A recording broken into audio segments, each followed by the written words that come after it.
Today we're doing a solo episode, kind of. We're going to be talking about sports rights. I'm super interested in this in IP in general, so brands, content in general.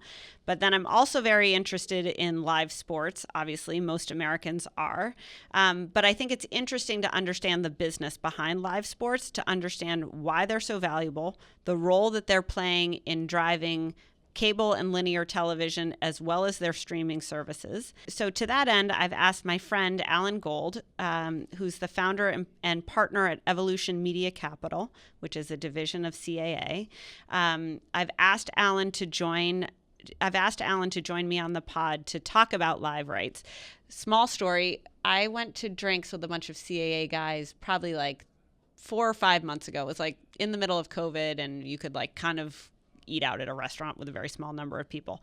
Anyways, we went to dinner and Alan joined, and everybody else, I guess you're supposed to at these dinners have like idle chit chat and talk about like nice banal things, but I got a whiff of Alan's knowledge about sports rights and just completely grilled him for not only dinner, but for drinks after dinner. And then after that, one of the guys from CAA was like, you realize you've just gotten millions of dollars of free perspective around sports rights. And I said, I know. So anyways, I wanted you guys to hear from Alan too. I think you'll really enjoy this conversation. And if you like sports and like watching sports, you can have a little bit more insight into how the world you can get a little bit more insight into who's going to have what rights and how much they cost. All right, so sports rights. Let's just talk about sports rights. So sports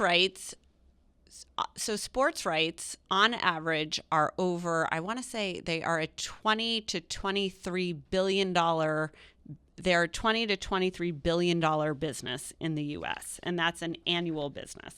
Americans obviously love live sports. So let's start with the facts. Americans love live sports. There's a lot of countries that love live sports. We are no exception, and in fact, we are at the top of that list. The second fact is that live sports are keeping television alive. So as it relates to television, 6.6 million people are expected to cord cut by the end of this year. 44 of the top 50 watched programs on television, full stop, period, 44 of the top 50 were live sports. So when you think about what is propping up television and what is keeping television alive, it's truly one thing. It's live sports. In 2021 and 2022, we are entering into a massive and very heavy rights negotiation period. The NHL rights came up this year, MLB rights will come up this year, NFL rights will come up next year, and EPL comes up next year. Obviously, for anybody who follows sports media, you'll know that the NHL has agreed to go to Disney, and ESPN will carry NHL programming, and ESPN, and I think a combination of ABC, and then obviously ESPN2 and ESPN Plus will carry the NHL. I think it's the first time, or the NHL is going back to Disney and to ESPN the first time since 2014. It's 2004, since 2004. So it has been a long time since ESPN had the NHL. There's a whole world that exists around that. There's a bunch of broadcasters coming back. I think people are excited for ESPN to have the NHL. But how much do we know how much they got them for? I don't know. I don't think it is public. So anyways, people aren't disclosing how much the rights were for, but we are definitely going to ask Alan that question. He's probably not going to answer it, but we're going to try. So as it relates to the context of who's buying rights, so ESPN and Fox have the most highlights, and ESPN and Fox have the most rights and as well as the most places to put them. That said, Viacom is also competing for rights. NBC is competing for rights. Warner Media is competing for rights. Hulu is competing for rights. And then you have the juggernauts on the other side of the table, Facebook and Amazon, who I think will have a massive, massive role in live rights going forward. So the interesting thing that is happening is essentially the cable TV networks, the linear TV networks are paying out their the cable TV networks and the linear TV networks are paying an exorbitant amount of money for rights. So one of the things that's happening in rights negotiations is that the fees are going up exponentially. There was a large article about the NFL is rumored to be looking for double what their rights cost in their last negotiation. So what is it called? So the inflation on live rights is extremely high. One, because the leagues all know that sports is driving television. Two, is because this is the number one source of revenue for those leagues. And three, the league owners or the league team, the leagues understand that as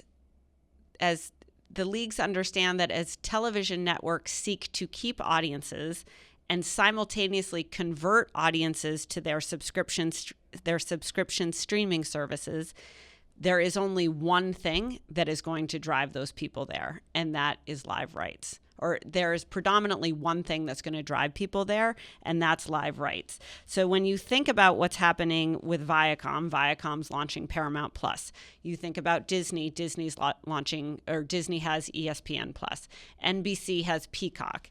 These networks are forced to make choices about how many platforms they're going to run and what the business model is around each one of these platforms. Rights is going to be critical to how they do that. People who follow sports media know that NBC is going to shut down NBCSN, which is their sports network, by the end of the year. They're going to move rights to other networks in the NBC Universal portfolio. So they'll move things to USA, and then they'll move things to Peacock. When you look at Viacom's going to figure out, do they need to keep Turner? Do they need to keep TNT? How do they think about Bleacher Report? So one of the things that's happening at the television, so in summary, what's happening at the TV networks is essentially they're saying, how do we keep people so that we continue to get our carriage fees? Two, how do we find stuff that can drive enough eyeballs so advertisers pay us for those viewers? And three, how do we use those rights to fuel our growth initiatives, which are the streaming platforms? So there's obviously the NHL, there's obviously MLB, there's obviously the NFL, which is the king of all leagues as it relates to rights.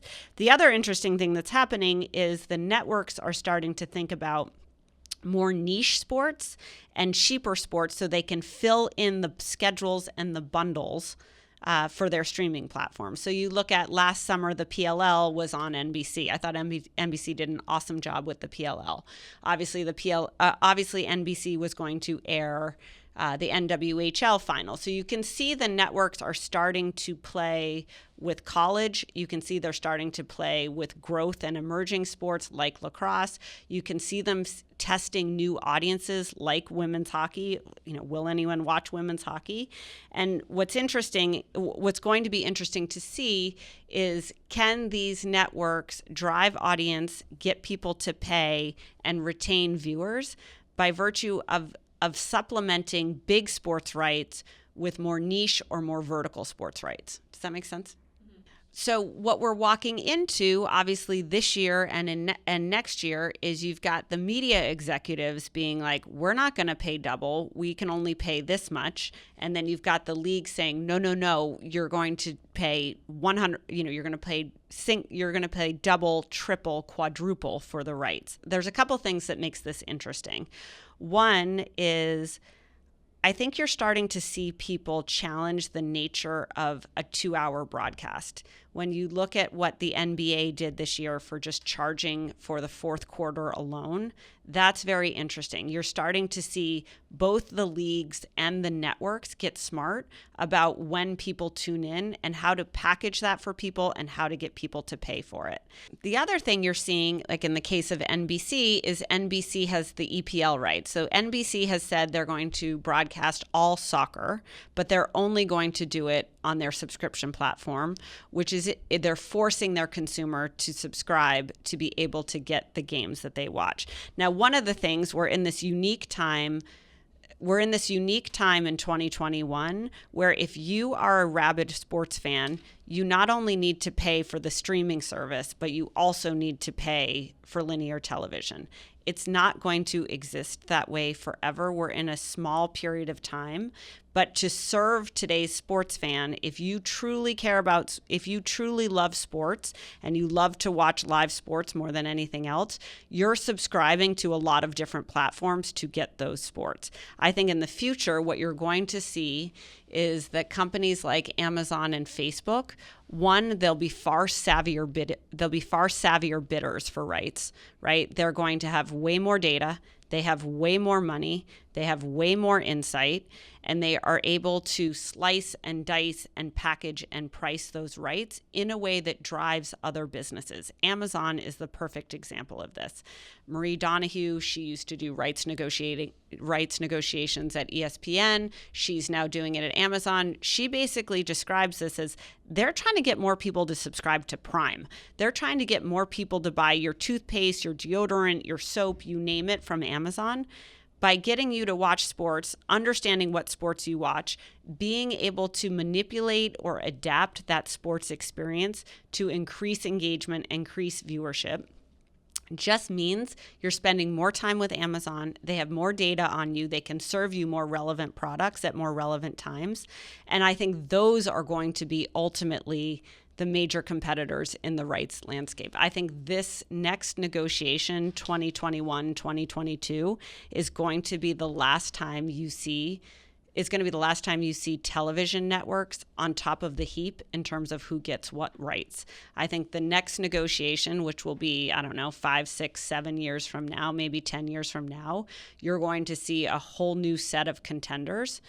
You're going to see a whole new set of contenders in the ecosystem. One thing interesting on Amazon is that Amazon created something called X-Ray. So when you think about Amazon as a platform and you think about how much data they have and how many services they provide, you think about AWS, right? You think about the cloud and how much data Amazon sits on and how much information Amazon is powering. They created something called Amazon X-Ray. Amazon X-Ray creates statistics around the game. The second thing that's going to happen, so they created Amazon X-Ray, which really provides you statistics around the game. The thing that's going to happen on Amazon or Facebook or any digitally led platform is the level of personalization, the level of customization, and the level of adaptation that can be brought to live sports is going to increase dramatically. You can imagine watching a football game, a college basketball game, a soccer game on Amazon. You can listen to Troops. You can listen to it in Spanish. You can listen to your favorite comedian. You could listen to Men in Blazers. Like the ability to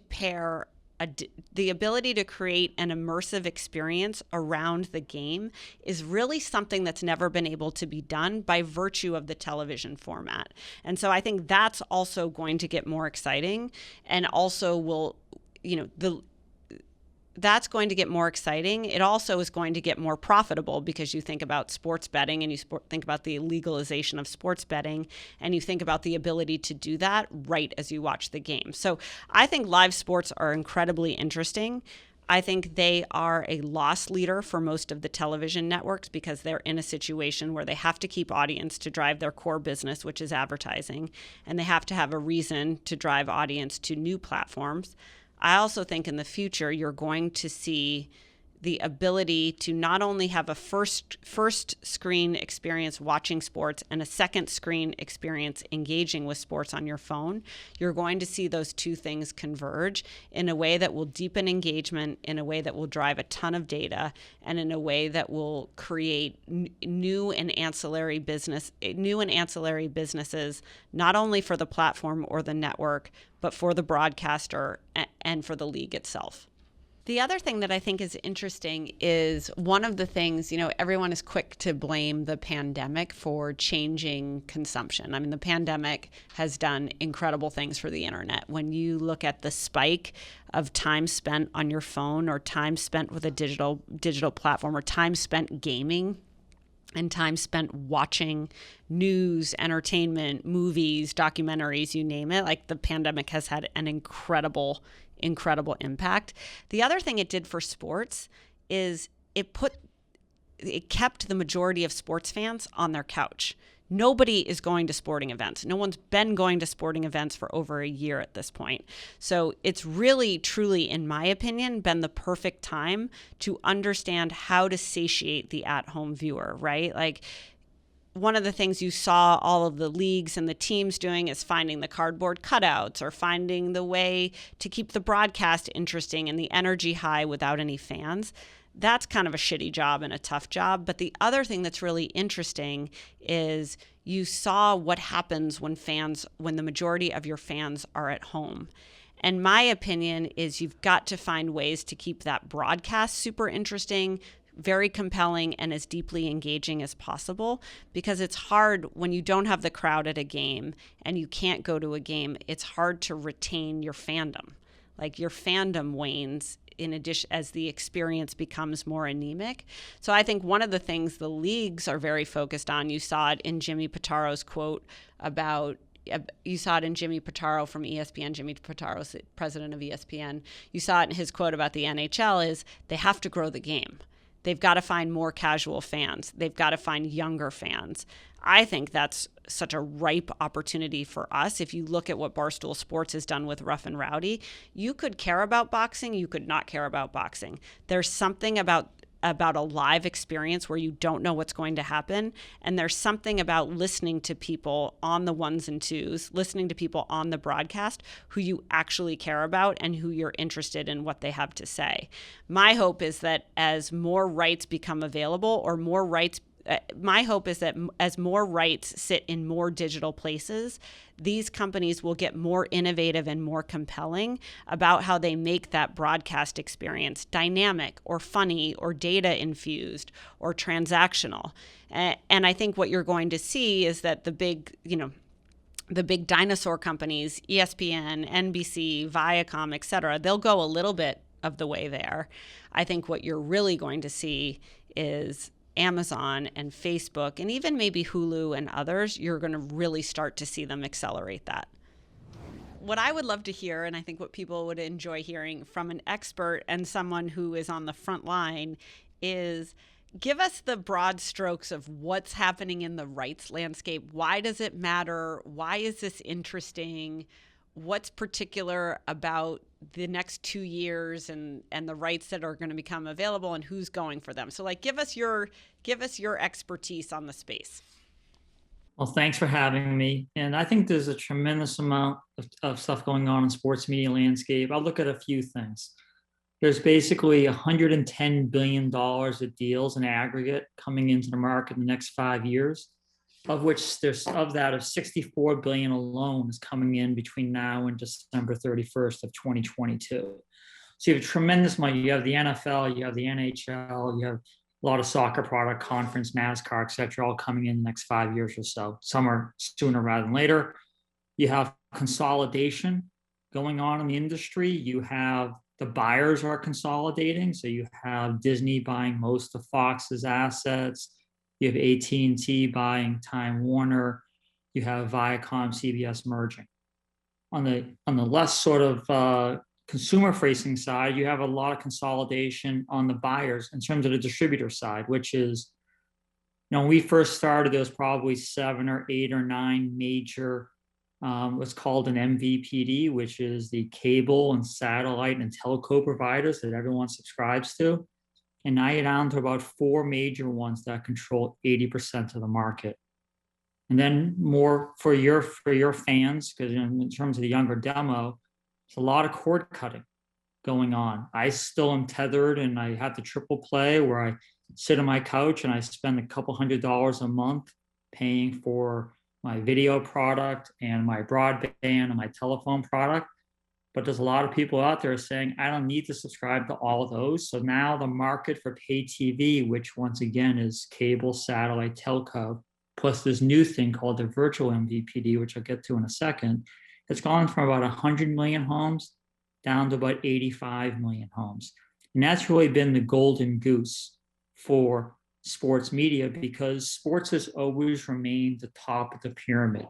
Whether it was radio or television or cable or satellite, sports has always found their way to be the top value generator in each of those things. And now we're going from sort of this pay TV ecosystem into this more direct to consumer. So there's all this stuff that is going on. You have big content deals coming in. And I've been doing this for a long time. And this is the first time I've ever felt like the earth sort of moving under our feet, because we are going through sort of a seismic change. And so tell me what each group, in your opinion, wants. So the leagues and the rights holders obviously want a premium. Everything that I've read is they're like, hey, I'm going to get a double what I got last time, right? I'm going to double it. I'm going to triple it. Mm-hmm. Then you've got the media guys. And the media guys are like, we're losing our audience. We've got the advertisers on our backs about ratings and how much reach we're getting. They're also, I think, a little bit stuck. You know, we talked about before you got on 44 of the last 50 or 44 of the 50 biggest broadcast events were live sports. So these guys have to do the deal. They can balk all they want about their shareholders, but like they're kind of fucked. They have to do the deal. Then you've got Amazon and Facebook and the big social tech platforms looming out there. And then I think you have this consumer where, you know, to your point, there is cord cutting. I think if you're a true sports fan right now, you have to overpay because if you want to watch, I tried to cord cut last fall and then couldn't watch a goddamn Patriots game. Like, it sucked.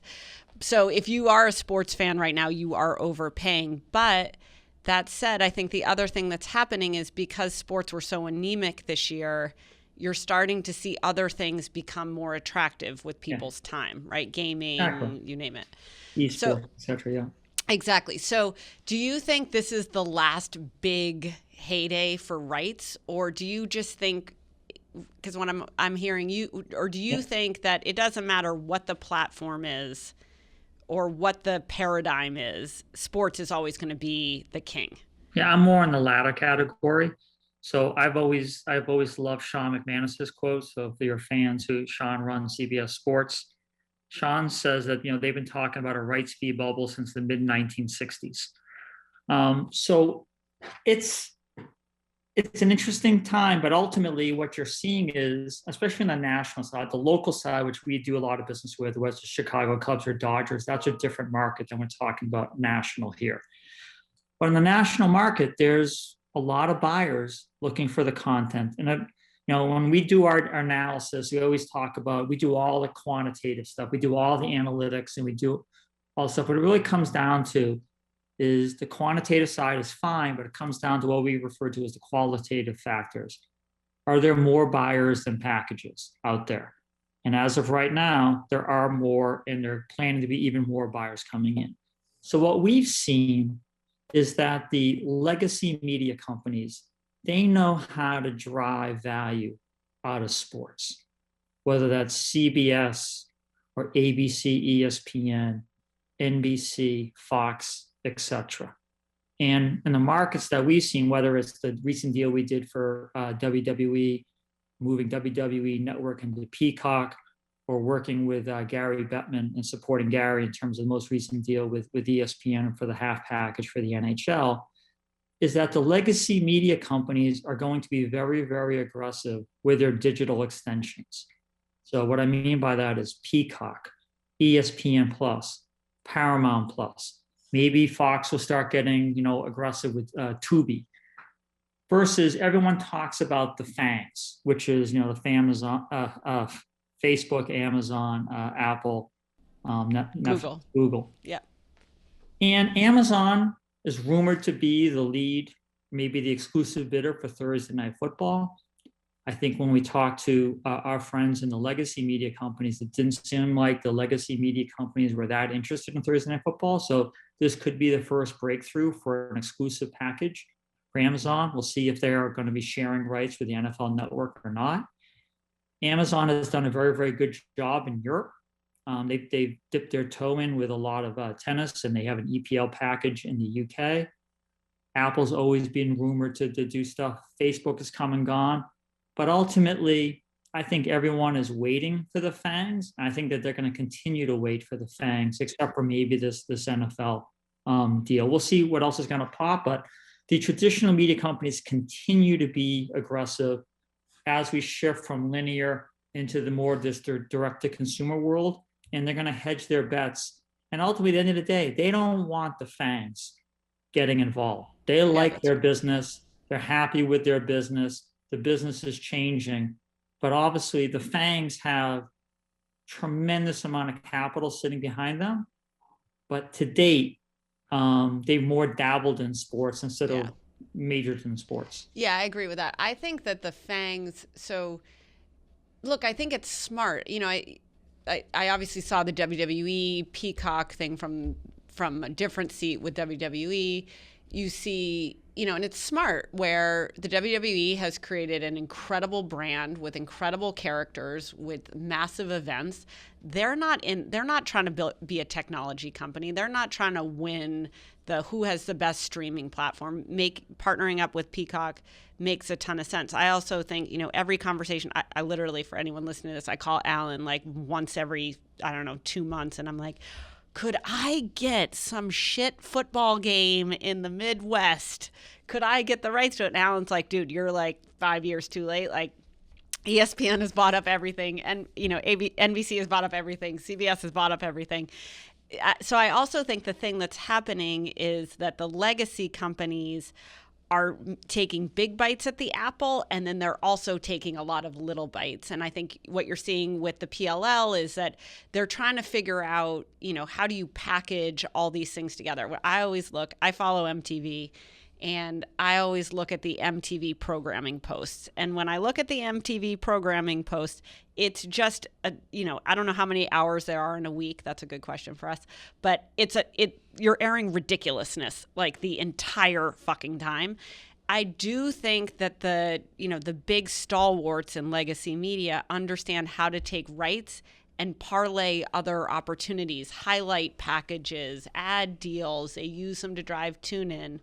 I think when you look at the FANGs, they don't get content. They don't have a heart for content. I think they probably have a bunch of quants on the West Coast somewhere who are like, why would you pay for that? That makes no sense. And so I think that's also the rub of like East Coast or, LA, New York, Atlanta, like people who love content and who understand how to foster and nurture content businesses versus big technology, which I also think is going to be a tension in this. Now they're understanding the power of sports. I always, in our presentations, I love the TV show The Americans. I don't know what service it's on. Is it on Hulu? Is it on Netflix? HBO Max? I don't know.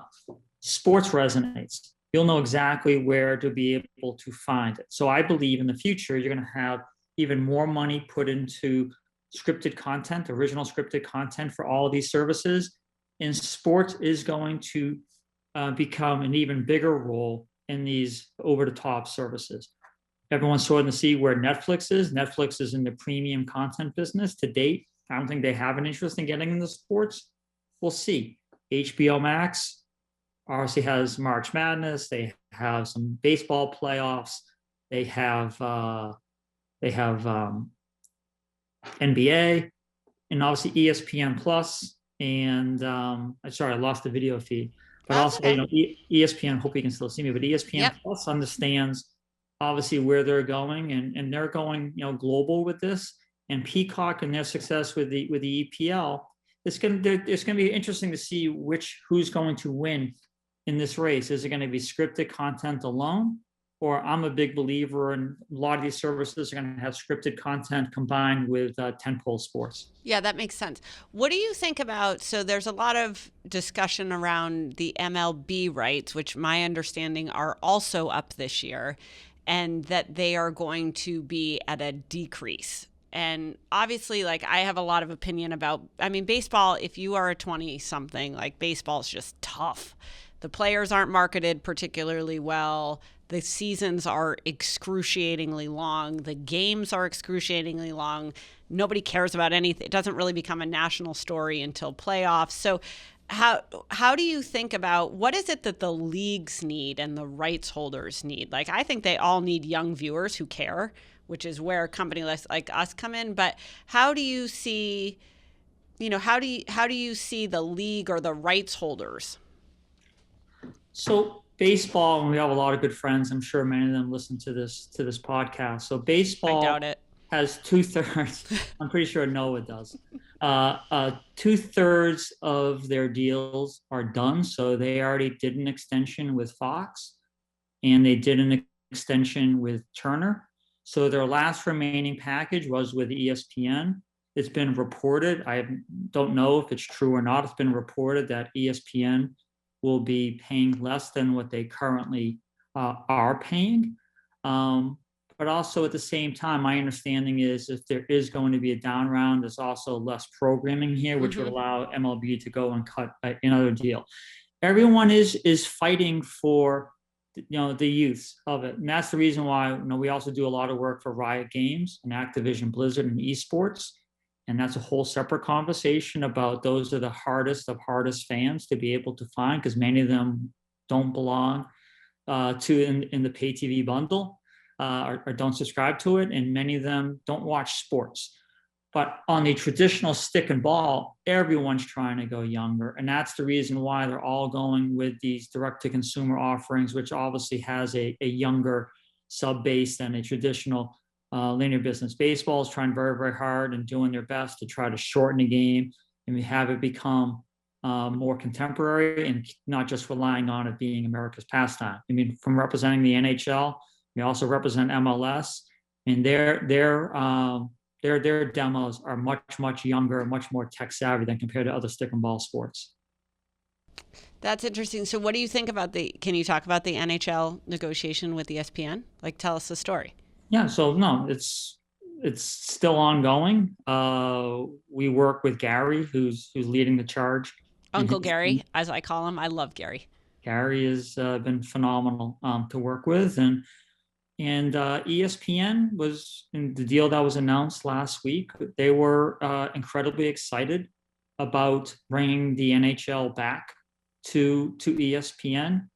And a large part of that deal was obviously having the traditional over-the-air media with ABC and ESPN involved. But what's interesting and new for this deal is that there's going to be a lot of programming that's going to be residing exclusively on ESPN Plus and Hulu. So I think it's sort of the first of the deals that's going to be sort of the model, I believe, for future rights deals going forward.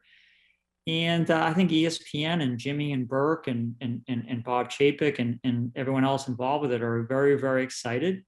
And now Gary and team, including myself, are trying to figure out the second package. There's a lot of interest in it from legacy media companies as well as digital, and hopefully we'll have an update in the next month or so. And then do you think NBC is sad? I think NBC is, they've had a great partnership from it. I mean, stuff like this happens. I don't know if they thought that there were viable competitors out there, but our job is to always try to create a marketplace and to have our client make an educated decision. And I thought ESPN's offering was incredibly compelling. And I think Gary's on the record many times is that we hope to remain with NBC. They've been a great partner, not only in the past, but hopefully in the future. Yep. Talk a little bit about the Activision Riot Games. Like, do you see in the future that linear network, I mean, you don't really even see this, which is YouTube, one is I think YouTube and Google are a dark horse that nobody really talks about. Everybody talks about Amazon, but nobody really talks about YouTube. I think YouTube is going to be an interesting place. I think that YouTube has completely cornered the market on the Activision, Roblox, really I would say 8 to 15-year-old set who are just watching video gaming. Do you think that the legacy guys will ever want to get into that game? So it's a great one, and we've been at it for probably 6 years now in esports, and we were really trying to figure out the entry point to who to represent, because that's our business, is representing valuable content and trying to monetize it to the best of our abilities. And we're going around, and then we met with Riot Games, and immediately we knew this is the company we want to represent. And this was in the early days. And what's interesting about esports, and then we just worked with Overwatch and Call of Duty and did their deal with Google. I'm a big believer in the future of esports and the media value. The reason why it's at relatively small levels today is that it's a truly global phenomenon when you talk about esports. And you could do stuff regionally, you could do stuff by country, or more likely it's type of a global deal. And right now, the market is pretty much cornered by two fangs. One is Amazon/Twitch, which has built a multi-billion-dollar market cap off of valuable content. And then you have YouTube, Google. And I think the only way the values are going to truly be driven, because I said before, it's the hardest of hardest fans to get. Paul Danforth and Rod DeAngelis and Slocum and Adam Sloan and CA Sports are really crushing it on the sponsorship side, because sponsors, they understand these are the fans I can't get to, and they will pay a premium to be able to get in front of esport fans. But to really drive the market is that you need to have a lot of competition in the market, especially on a global basis. And right now, Peacock is a US company. ESPN Plus is a US company. Yes, Disney is going abroad with Disney Plus, and they have a lot of their subs around the globe and a lot of subs from Star.